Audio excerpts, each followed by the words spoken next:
وادی رضا کی کوہ ہمالا رضا کا گئے، اور جس سمت دیکھیے وہ علاقہ رضا کا گئے۔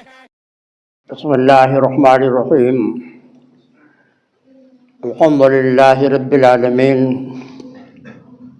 والصلاة والسلام علی سید المرسلین وعلی آلہ واصحابہ اجمعین، اما بعد فاعوذ باللہ من الشیطان الرجیم، بسم اللہ الرحمن الرحیم، الا ان اولیاء اللہ لا خوف علیہم ولا هم يحزنون، صدق اللہ العظیم، وبلغنا رسوله النبی الامین الکریم، ونحن على ذلك لمن الشاہدین والشاکرین، والحمد للہ رب العالمین۔ معزز سامعین، نوجوان دوستوں، عزیز بچوں، آئیے پہلے مراد مل کر آقائے دو جہاں، شہنشاہ کون و مقام، رحمت عالم روح فضا صلی اللہ تعالیٰ علیہ وسلم کی بارگاہ ناز میں ہدیہ درود و سلام پیش کر لیں۔ اللہم صلی علی سیدنا و نبینا مولانا محمد کما تحب ترضی بان تصلی علیہ، صلاۃ و سلام علیک یا رسول اللہ صلی اللہ تعالیٰ علیہ وسلم۔ معزز سامعین، آج رجب المرجب کی دوسری تاریخ ہے۔ نہ صرف ہندوستان بلکہ پوری دنیا میں جہاں بھی عشاقان اولیاء، عاشقان اولیاء کرام موجود ہیں، چاند دیکھنے کے بعد ہی سے سلطان الہند عطا رسول سیدنا خواجہ غریب نواز رضی اللہ تعالیٰ عنہ کی بارگاہ میں نظر و نیاز کا سلسلہ شروع ہو جاتا ہے، اور تقریباً پوری دنیا کے لاکھوں مسلمان چھٹی تاریخ کو رجب کے سلطان الہند عطا رسول سیدنا خواجہ غریب نواز رضی اللہ تعالیٰ عنہ کی بارگاہ میں حاضر ہو کر حصول فیض اور اپنی مرادیں بارگاہ الہی میں پیش کرتے ہیں۔ ہندوستان میں اسلام کی اشاعت میں یوں تو تمام سلاسل کے بزرگوں کا ایک بڑا کردار رہا ہے۔ سلسلہ قادریہ کے مشائخ نے بھی اسلام کی اشاعت میں ہندوستان میں حصہ لیا۔ سلسلہ سہروردیہ کی پوری ایک جماعت ہے،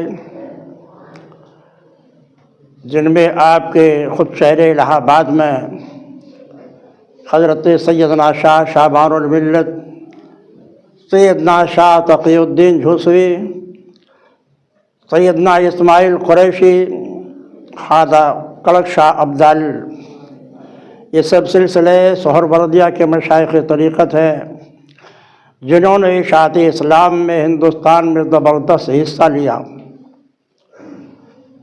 سلسلہ نقشبندیہ کے عظیم بزرگ خواجہ شیخ احمد سرہندی نے اکبر کے دور حکومت میں اس کی چولیں ہلا دی تھیں، جب اس نے دین الہی کا قیام کیا تھا، اور اس طرح انہوں نے جیل میں بند ہو کر بھی اسلام کی نشر و اشاعت میں اور آپ کے تلامذہ نے ہندوستان میں ایک انقلاب برپا کیا۔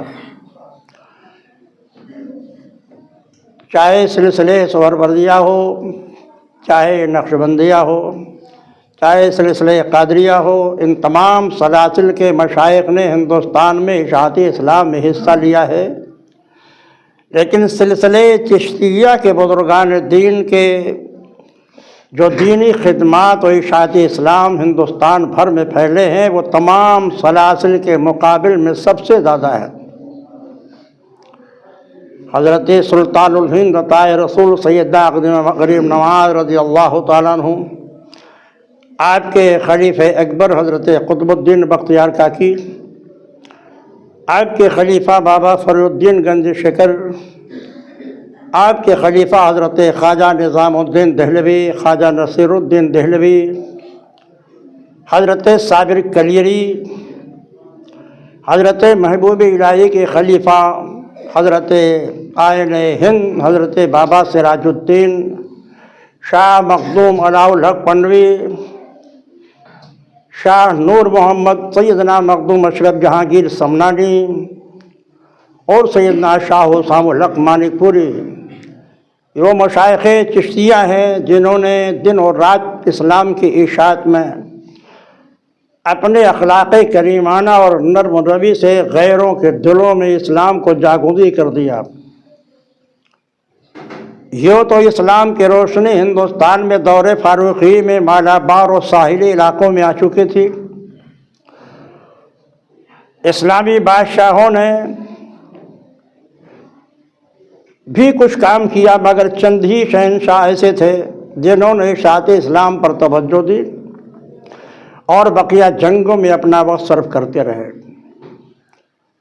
ہندوستان میں سب سے زیادہ جس شخصیت نے غیروں کے دل میں اسلام کی جگہ بنائی وہ ہے سلطان الہند عطائے رسول سیدنا خواجہ غریب نواز رضی اللہ تعالیٰ عنہ اور آپ کے خلفاء۔ معزز سامعین، خود آپ نے بارہا علماء سے سنا ہے، تاریخوں میں موجود ہے، تقریباً 90 لاکھ لوگوں نے سلطان الہند عطائے رسول سیدنا خواجہ غریب نواز رضی اللہ تعالیٰ عنہ کے دست حق پرست پر اسلام کی بیعت فرمائی۔ پھر ان کے تلامذہ اور تلامذہ کے تلامذہ، ان کے خلفاء کے خلفاء نے پورے ہندوستان میں مختلف حصوں میں پہنچ کر اشاعت اسلام میں زبردست حصہ لیا۔ زبردست احسان ہے سلطان الہند عطائے رسول سیدنا خواجہ غریب نواز رضی اللہ تعالیٰ عنہ کا ہم ہندوستانی مسلمانوں پر۔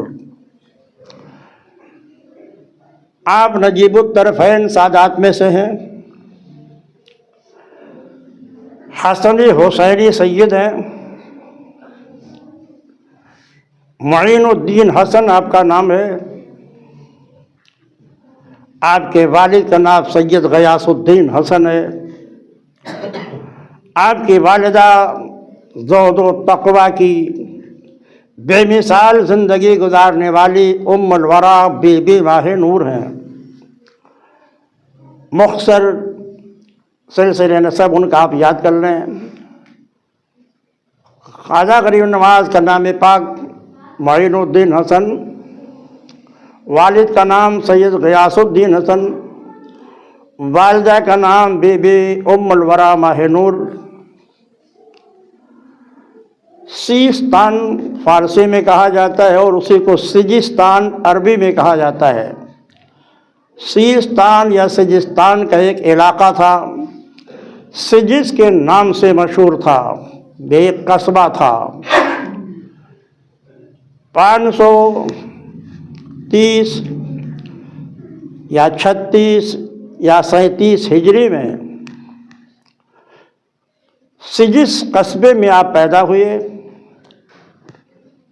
ہندوستان کے مشہور ولی اور عالم حضرت شاہ ولی اللہ محدث دہلوی نے آپ کے ولادت جو جائے ولادت ہے اسے سجد لکھا ہے، جو بعد میں چل کر کے تصحیف سے سنجر ہو گیا اور آپ کو لوگ معین الدین حسن سنجری کہنے لگے، لیکن صحیح لفظ سجد ہے، آپ سجزی ہیں۔ معزز سامعین، آپ کی والدہ مبارکہ والدہ کریمہ فرماتی ہیں، بی بی ماہ نور کہ جب میرے بیٹے معین الدین حسن میرے شکم میں جلوگر ہوئے تو بہت عمدہ اور بڑی عجیب و غریب میں خواب دیکھتی تھی۔ میرا گھر رحمتوں اور برکتوں کا خزانہ بن گیا، جو میرے دشمن تھے وہ بھی میرے دوست ہو گئے۔ ولادت کے بعد ہی سے آپ کی کرامتوں کا ظہور ہونے لگا تھا۔ آپ کے والدہ ارشاد فرماتی ہے کہ جب پروردگار عالم نے میرے بیٹے معین الدین حسن کے جسم میں روح پھونکی تو نصف اللیل کے بعد سے لے کر صبح صادق تک میرے شکم سے یا اللہ کے ذکر کی آواز آتی تھی۔ سرکار غریب نواز پیدائشی ولی تھے، والدہ شکم مقدس میں ہی انہوں نے یا اللہ کا ذکر شروع فرما دیا تھا۔ پیدا ہوئے، دودھ پینے کے زمانے ہی میں آپ کی کرامتوں اور عظمتوں کا چرچا ہونے لگا۔ محلے کی عورتیں اپنے بچوں کو گود میں لے کے آتی تاکہ حضرت سیدنا معین الدین حسن کی زیارت کریں۔ مورخین لکھتے ہیں کہ جب آپ کی والدہ کے پاس محلے کی عورتیں اپنے بچوں کو لے کے آتی تھیں اور ابھی آپ کے دودھ پینے کا زمانہ تھا، سیدنا خواجہ غریب نواز کے، تو اگر کوئی بچہ رونے لگتا تو سیدنا سرکار غریب نواز اپنے والدہ کو انگلی کے اشارے سے بتاتے، اشاروں میں وہ سمجھاتے کہ یہ بچہ بھوک سے رو رہا ہے، لہذا اسے آپ دودھ پلا دیجیے۔ اور جب آپ کی والدہ اسے دودھ پلا دیتی تو آپ مسکرانے لگتے، اور مورخین لکھتے ہیں کبھی اتنے زور سے ہنستے کہ پورے گھر والوں کو آپ کی ہنسی کی کیفیت معلوم ہو جاتی۔ 9 سال کی عمر مبارک میں انہوں نے قرآن کریم حفظ کر لیا، اور سیستان کے قریب جتنے بھی جامعات اور مدارس تھے، آپ کے والد محترم نے ان کا داخلہ کرایا، اور حدیث، تفسیر، فقہ، اصول فقہ، تمام دینیات کے علم میں آپ 14 سال میں فارغ ہو چکے تھے۔ والدہ کا انتقال بچپن ہی میں ہو گیا تھا۔ آپ کے والد نے پرورش فرمائی، لیکن مورخین لکھتے ہیں کہ آپ کی عمر جب 14 یا 15 سال کی ہوئی تو آپ کے والد سیدنا غیاث الدین حسن کا بھی وصال ہو گیا۔ اس طرح آپ اپنی والدہ اور اپنے والد دونوں کے سائے سے محروم ہو گئے تھے۔ آپ کا گھرانہ بڑا ہی خوشحال تھا، بچپن آپ کا انتہائی خوشحالی سے گزرا تھا۔ والد محترم کی جانب سے انہیں وراثت میں ایک کھجوروں کا باغ اور ایک پنچکی ملی تھی۔ اسی باغ میں آپ کام کرتے تھے، انگور کے درختوں کو سینچنا، پنچکی کے ذریعے آٹا پیس کر ذریعے معاش، یہی دونوں چیزیں آپ کے ذریعے معاش تھیں۔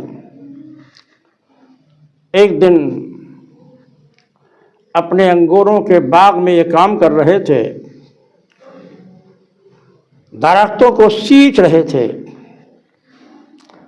اسی درمیان میں علاقے کے بڑے مشہور مجذوب بزرگ حضرت ابراہیم قندوزی رحمۃ اللہ علیہ ان کے باغ میں داخل ہو گئے۔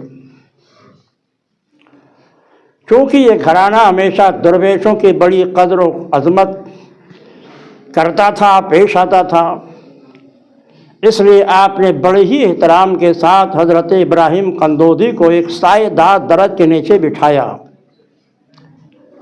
اور خود 2 زانو ہو کر ان کے سامنے بیٹھ گئے۔ پھر تھوڑی دیر کے بعد ایک بڑا ہی عمدہ قسم کا انگور کا ایک گچھا جو پکا ہوا تھا اسے توڑا، اور لانے کے بعد سیدنا ابراہیم قندوزی کے بارگاہ میں پیش کر دیا۔ حضرت ابراہیم قندوزی نے انگوروں کو نوش فرمایا، کھایا، مگر ان کی نظر تو حضرت غریب نواز کے دل پر تھی کہ یہ بچہ جو آج انگوروں کے باغبانی کر رہا ہے، اسے اللہ نے تو اس لیے پیدا کیا ہے کہ وہ اہل ایمان کے دلوں کی باغبانی کرے۔ فوراً انہوں نے اپنے جیب سے کھلی کا ایک ٹکڑا نکالا، اپنے منہ میں رکھا، اس کو چبایا، اور چبانے کے بعد اسی ٹکڑے کو حضرت غریب نواز سلطان الہند معین الدین حسن کے منہ میں ڈال دیا۔ خدا جانے اس تبرک میں کیا تاثیر تھی کہ جیسے ہی آپ نے وہ کھلی کا ٹکڑا کھایا آپ کے دل کی دنیا بالکل بدل گئی۔ انوار الہیہ کے دروازے کھل گئے، دنیا سے نفرت ہو گئی، اور اپنی پنچکی اور اپنے انگوروں کے باغ کو بیچ کر سب غربوں مساکین پر صدقہ کر دیا، اور خود ولایت کے مناصب کی تلاش میں اور ایک مرشد برحق کی تلاش میں اسلامی ملکوں کی طرف چل پڑے۔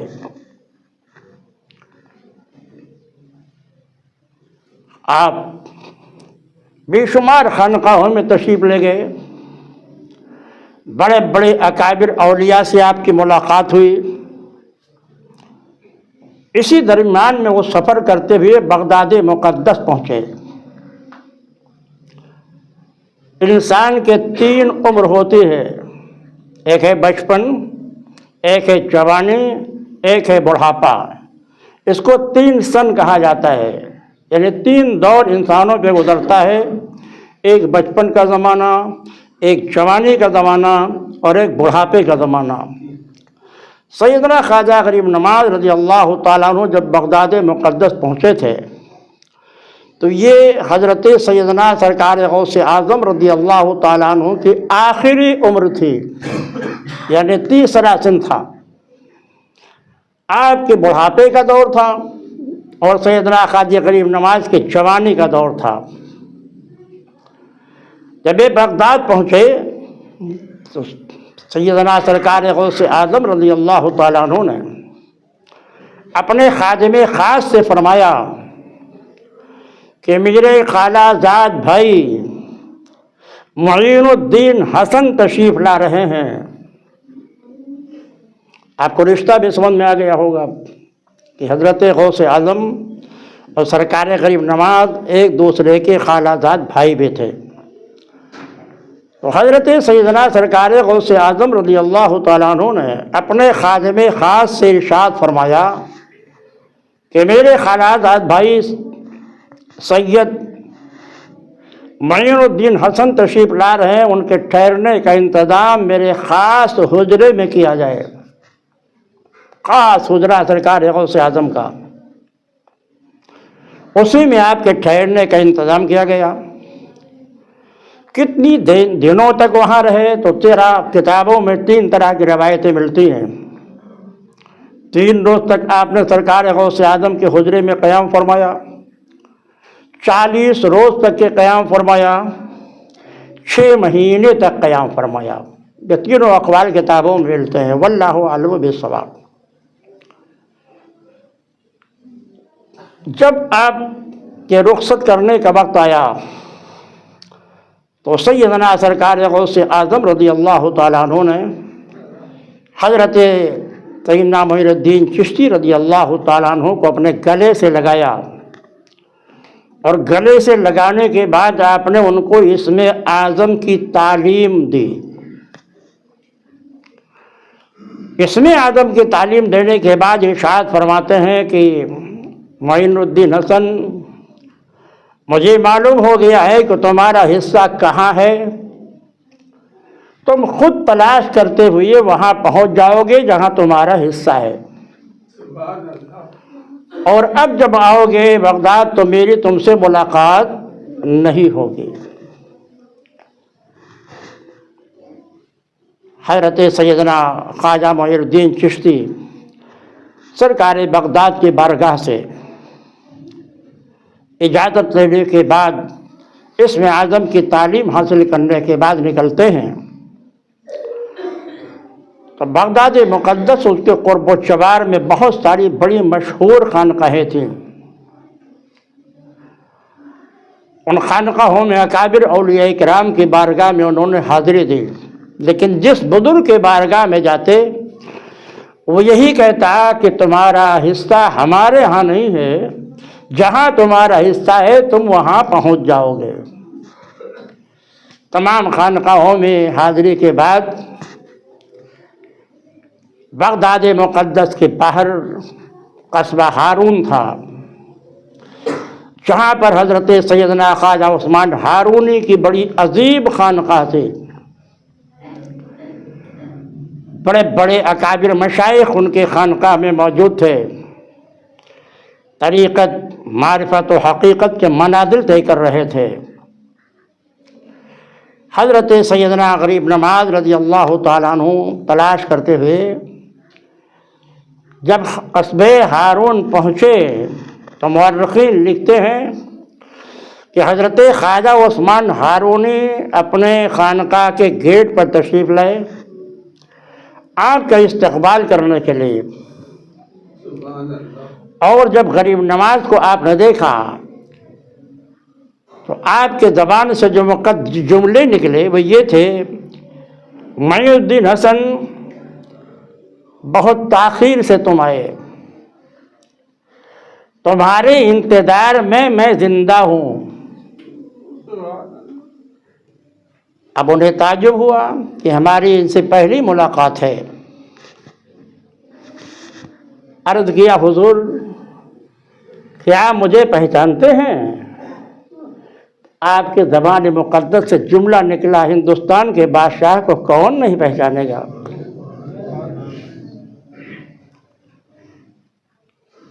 یہ سنتے ہی حضرت خواجہ غریب نواز رضی اللہ تعالیٰ عنہ انہیں کے دامن سے وابستہ ہو گئے۔